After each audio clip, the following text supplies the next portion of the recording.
Olá, seja bem-vinda, seja bem-vindo ao Capital Natural. Entre as diversas realidades escancaradas pela tragédia da pandemia, uma das principais é como lidamos com a tragédia em si. Apesar de ainda timidamente, as discussões sobre saúde mental e luto ganham espaço no debate público e orientam medidas para mitigar os efeitos da pandemia no cotidiano da população. O assunto é vasto.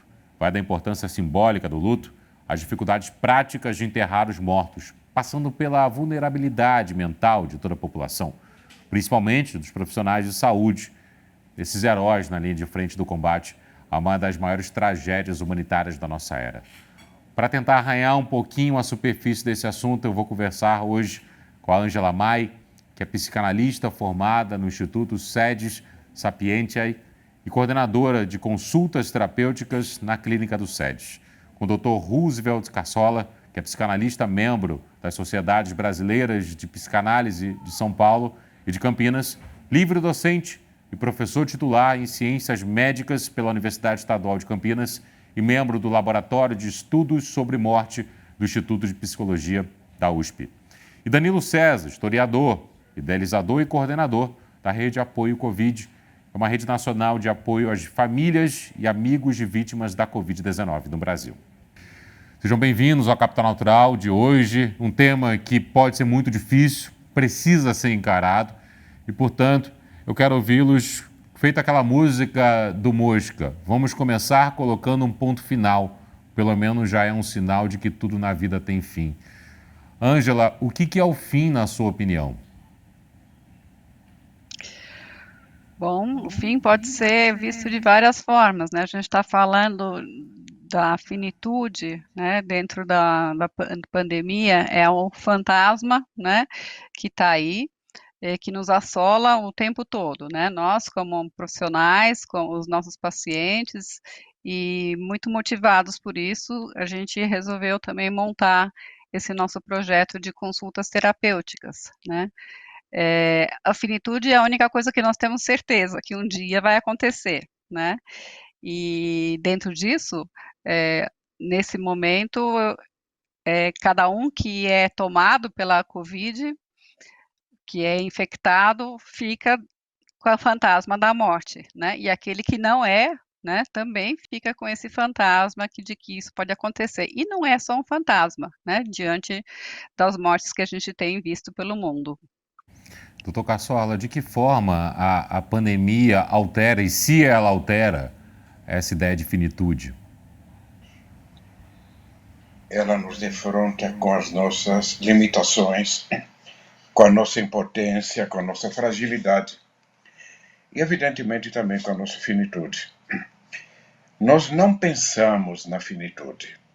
É impossível você viver tendo consciência permanente que você pode morrer. Então, existe uma negação da morte. Essa negação da morte é uma forma, inclusive, da gente poder viver e poder sobreviver. No momento em que ocorre uma guerra, uma pandemia, ou de repente nós percebemos que aquela fantasia de que nós controlamos o mundo, controlamos tecnicamente as coisas, que a ciência, a religião, a filosofia vai nos fazer compreender e de alguma forma transformar o mundo, desaba bruscamente. Então o mundo vira de cabeça para baixo. Nós entramos numa espécie de desrealização. Nada faz sentido. A finitude faz com que a gente perca a noção de sentido dentro do nosso mundo racional. Evidentemente, nós não suportamos isso. Então, o que acontece? Os seres humanos criam uma narrativa paranoica.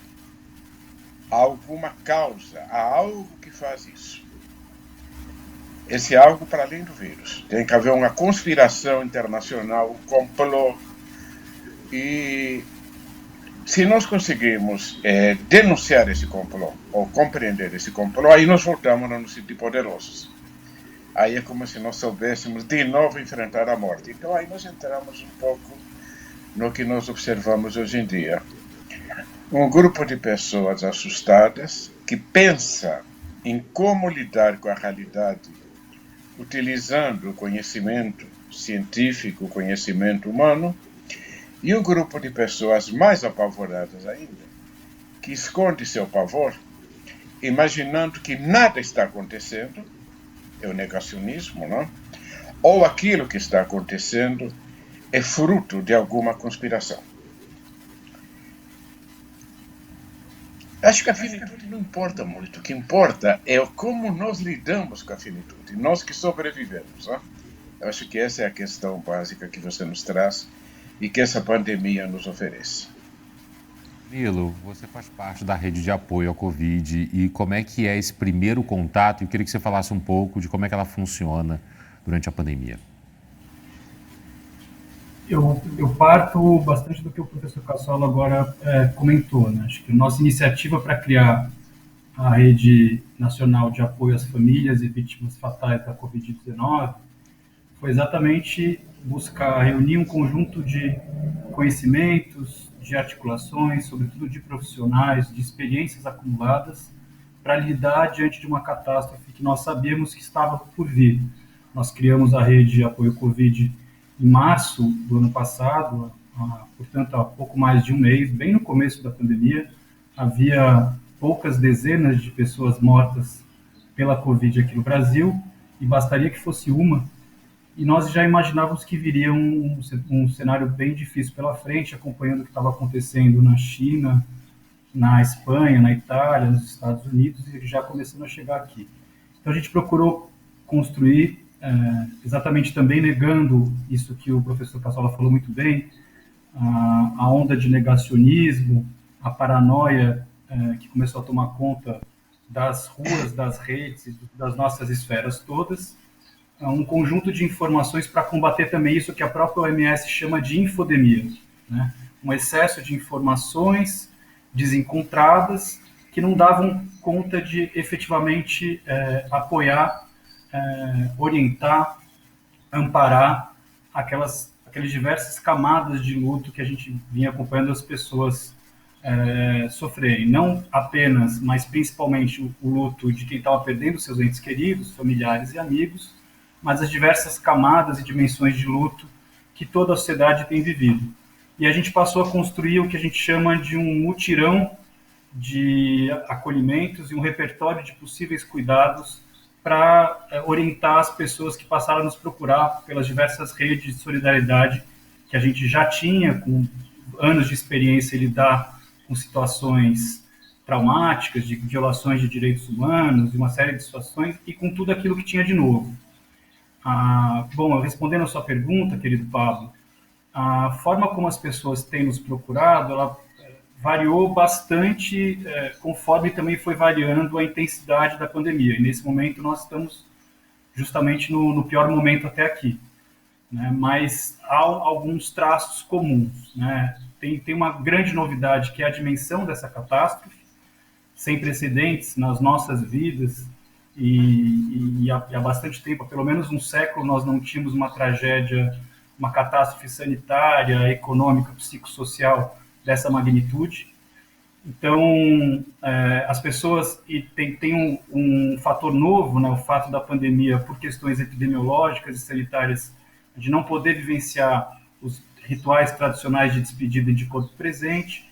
Então, essa orientação que passou desde como fazer com o manejo dos corpos a partir do momento em que a pessoa estava internada, já em isolamento, e não sabia o que fazer, e tinha uma série de protocolos, até as orientações, né, orientar serviços, tanto públicos como privados, de confiança, não baseado em fake news e essa outra pandemia que a gente está convivendo também, de negacionismo, de desinformação.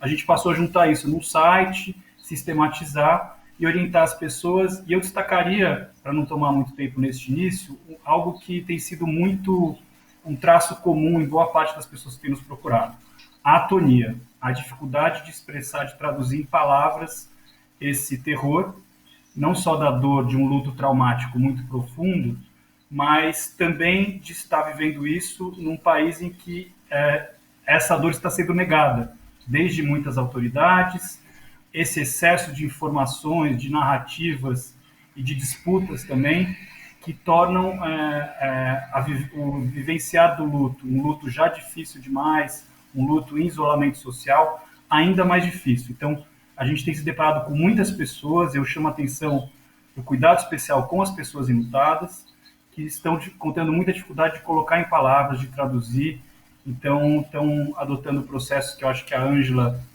e o professor Ruz vão ter melhores condições até do que eu para delinear, mas um traço de uma depressão profunda e outros sofrimentos muito importantes que a gente tem buscado orientar serviços especializados, profissionais, clínicas, etc. Pego carona nisso, Ângela, para te ouvir também, doutora Ângela, e também falar um pouco mais sobre o projeto. Como é que funciona o projeto do qual a senhora participa de consultas terapêuticas? Nós idealizamos esse projeto mais tarde, um pouco do que o Danilo idealizou dele, né? Acho que nasceu em maio, mais ou menos.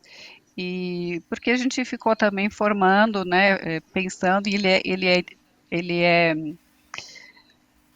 idealizado nas consultas terapêuticas de Winnicott. Nós somos um grupo de Winnicott dentro do Instituto Sete Sapiens, e sempre foi nossa vontade fazer um projeto de consultas terapêuticas. Como é que funciona? Como é que nós pensamos ele? Né? A gente propõe, né, um atendimento de 1 a 5 consultas, né? As pessoas que nos procuram, inicialmente a gente abriu só para o profissional da linha de frente, mas logo a gente foi percebendo que a demanda era maior, assim, né? Não é o profissional da linha de frente que vinha muito em busca de ajuda, mas sim a população em geral. E isso fez com que a gente ampliasse, né? E abraçasse essa demanda, né, da população de uma maneira geral. E foi muito legal, assim, né? E o processo os tipos de pacientes que vêm são os mais diversos, né? Isso foi muito interessante. Então, a gente atende médicos, a gente atende enfermeiros, a gente atende desempregados, a gente atende aposentados, né, idosos, a gente atende manicure, né? A gente atende veterinários. Quer dizer, já passou uma série de pessoas nas nossas mãos. Somos em 12 terapeutas, né? Eles preenchem uma ficha e a gente encaminha, né, para os terapeutas que estão no projeto. E tem a questão que vocês trazem, né, de uma angústia enorme, né, o medo do contágio, são algumas coisas. Algumas angústias estão atualizadas, né, que são angústias já mais antigas, mas que por conta dessa crise, né, do distanciamento, do pânico, ficam muito mais acirradas, né, e a gente tem a oportunidade desse momento de trabalhar, né, para que a pessoa se descongele, né, a gente pode falar assim, da angústia e siga a sua vida novamente, né, com mais esperança, com criatividade, né. O Winnicott, ele traz que um dos indícios de saúde da pessoa é a criatividade, né. Então, quando a pessoa não está mais conseguindo viver criativamente, a nossa busca é tentar ajudá-lo a destravar e seguir sem a necessidade da nossa ajuda, ou então a gente encaminha, né, para uma terapia mais profunda. Doutor Cassola, gostaria da complementação do senhor e falar também um pouco sobre o HC da Unicamp, como é que funciona essa iniciativa de apoio aos familiares dos pacientes de Covid-19 dentro da unidade. Acho que o que o Danilo e a Angela colocaram é importante, né? Nós estamos lidando com emoções. As emoções, se elas não podem ser transformadas em palavras, elas não fazem sentido. A pessoa fica congelada. Quando você conversa com sobreviventes de campo de concentração, eles não conseguem relatar porque aquilo é inominável. Raras pessoas conseguem relatar o que eles viveram porque não há palavras. Como dizia o Walter Benjamin, né? Depois de Auschwitz, Não existe mais poesia, não existem mais palavras. Nós estamos numa situação muito parecida. Os nossos pacientes enlutados estão politraumatizados, e daqui a pouquinho eu vou explicar um pouquinho melhor, que não é um luto normal, é um luto altamente complicado e altamente complexo, porque envolve muito mais do que, entre aspas, uma simples perda natural que faz parte da vida. É uma coisa que não deveria fazer parte da vida. Lá na Unicamp nós temos 2 serviços.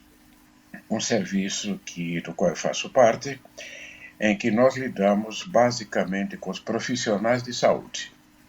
Nós formamos grupos Balint, é uma técnica especial desenvolvida na Inglaterra, em que nós reunimos com profissionais de saúde para que eles coloquem suas ansiedades.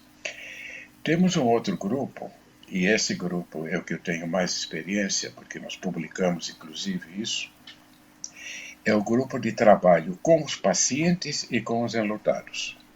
Quando um paciente entra na UTI, um residente de psiquiatria, ele assume esse caso e passa a dar apoio e a fazer contato com os familiares. Os pacientes recebem um tablet fornecido pela unidade, e aqueles que podem usar celular eles usam, e o pessoal de enfermagem, o pessoal da equipe, tenta contactar a família com os pacientes. Isso é importantíssimo, porque a pessoa está no isolamento total, mas ela consegue contato humano, ela de alguma forma se sente vista, e evidentemente a família também se sente apoiada. Infelizmente, quando o paciente morre, esse mesmo residente fica encarregado de lidar com a família. Aí nós temos então um trabalho de luto, em que todos os profissionais se reúnem uma vez por semana e nós trabalhamos, estudamos e conversamos sobre os casos.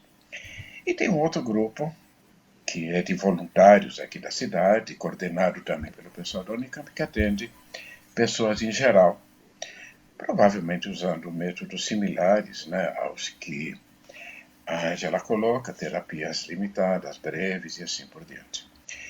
Mas eu queria apenas, como ilustração, colocar quais são os problemas principais que a gente vê nos enlutados. Primeiro, o que o Danilo já colocou, é o corpo que sai num plástico de lixo. Essa é a imagem que ficou muito forte a nós. O corpo vira um lixo, esse corpo não é visto, não há rituais funerários, não há despedidas. E vocês sabem que quando o indivíduo não pode se despedir do enlutado, nós já vamos montar o luto patológico, que vai durar gerações. Nós estamos aqui falando de um processo de patologização de gerações. Ainda ontem eu recebi uma notícia de uma mãe grávida que morreu e conseguiram retirar o bebê. Morreu de Covid. Esse bebê já nasceu com uma mãe morta. E a família já tem uma morta, que é a mãe desse bebê. Como é que esse bebê vai se desenvolver? Ele e todas as gerações posteriores. Esse é um exemplo básico, não? Outro problema do luto é o sentimento de culpa. Porque, com muita frequência, infelizmente, a contaminação se deu em casa, ou a contaminação se deu em aglomerações, e muitas vezes o contaminante era uma pessoa que ou involuntariamente contaminou, ou fazia parte de grupos negacionistas que não acreditavam que existia o vírus.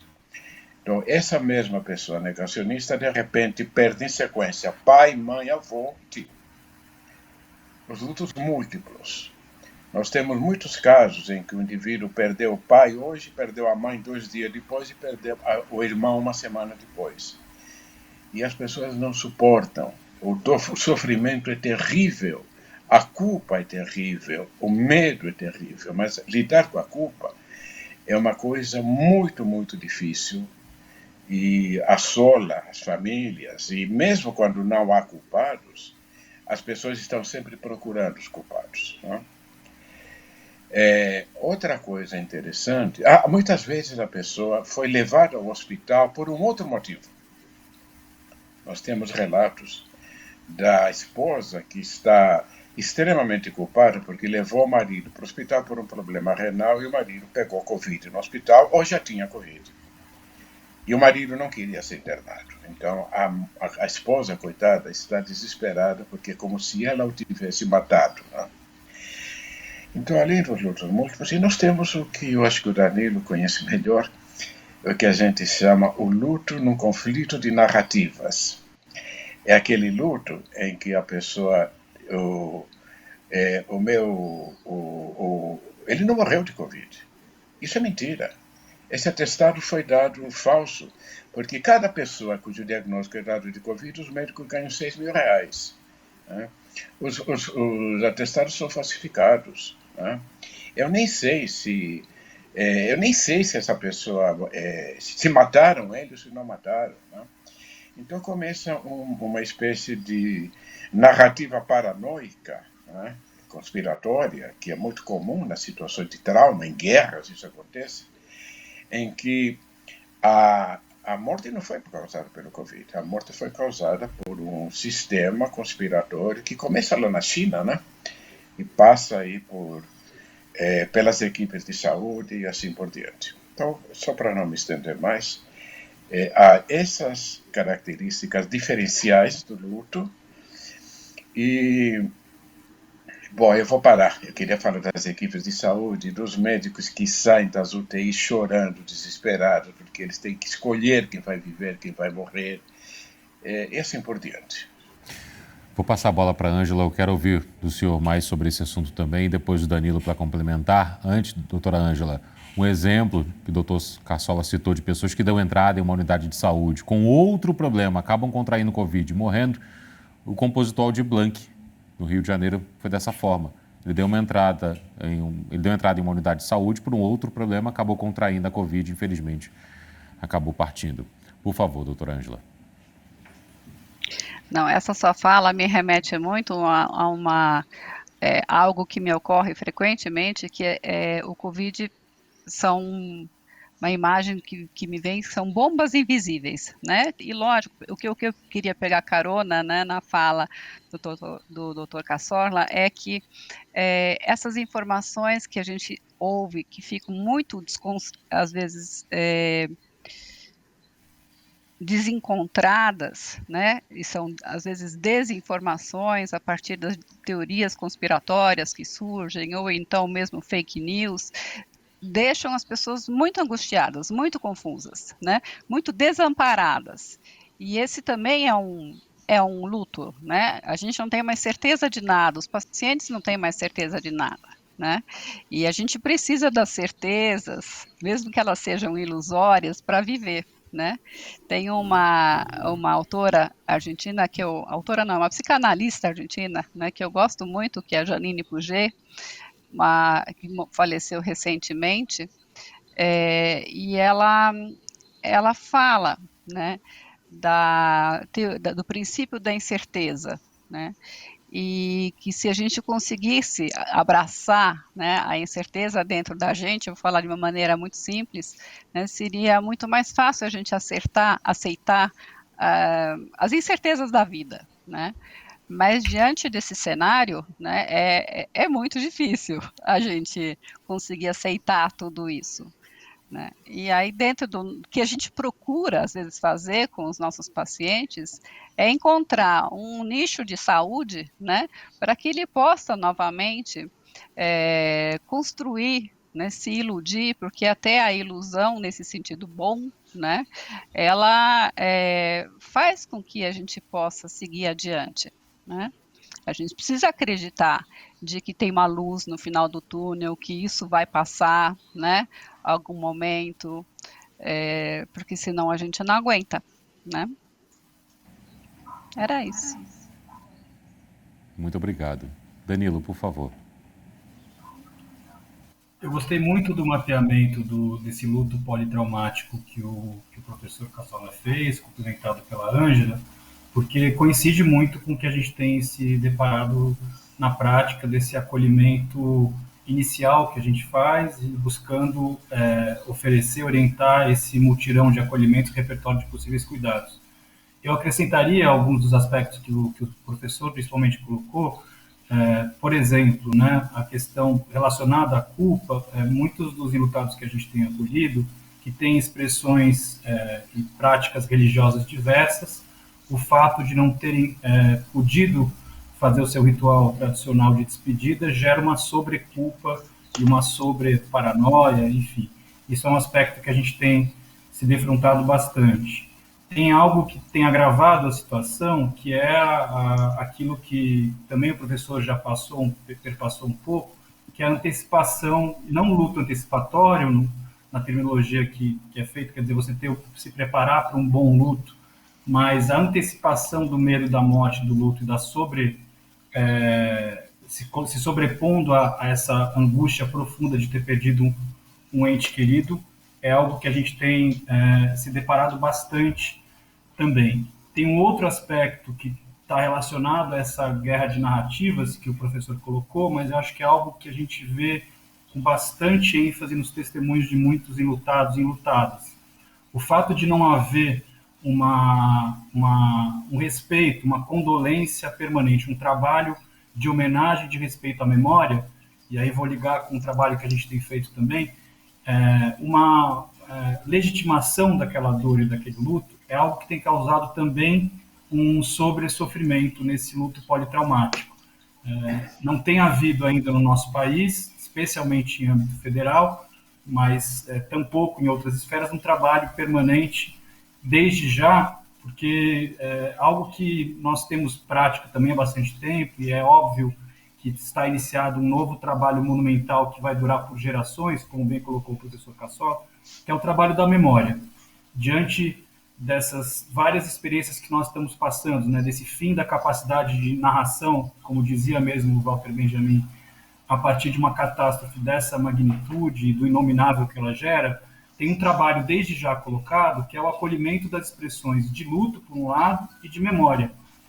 A partir do momento que a gente perde um ente querido, uma pessoa importante, aquilo que a gente pode se apegar no momento imediatamente seguinte e dali para frente é a memória, né? Uma das primeiras atividades que a nossa rede fez foi criar um memorial virtual no primeiro momento, e aí você tem hoje em dia uma profusão de diversas camadas e linguagens dessa memória, primeiras expressões mais elaboradas, tem surgido várias iniciativas memoriais, convido todo mundo a conhecer. A gente, por exemplo, fez, no ano passado, vocês falaram do querido Aldir Blanc, né? A partir de um projeto coordenado por duas psicólogas, uma delas ligadas ao SEDES, Ângela, a Marília Velano, um projeto belíssimo chamado santinho.org, que propõe um trabalho social, um trabalho coletivo do luto a partir de fotos e imagens das pessoas enlutadas.